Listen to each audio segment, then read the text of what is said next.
இந்த கிராமத்தில் ஒரு பெரிய சிலந்தி. அதை பார்த்த பச்சை மாபெரும் வீரன் என்ன செய்தான் தெரியுமா? நள்ளிரவில் கிராம வீட்டின் மேல் ஏறிக்கொண்டிருந்தது ஒரு பயங்கரமான பெரிய சிலந்தி. அதை பார்த்த கிராம மக்கள் பயத்தில் பின்வாங்கினர். அந்த சிலந்தி மெதுவாக வீட்டின் கதவுக்கு பக்கம் நகர ஆரம்பித்தது.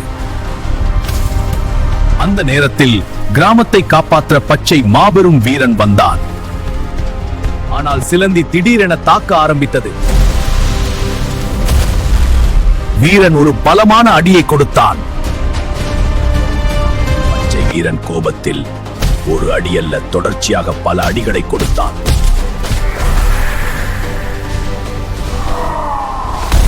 அந்த அடியில் சிலந்தி தரையில் விழுந்தது. பின்னர் அதை தூக்கி கிராமத்திலிருந்து தூரம் எறிந்தான்.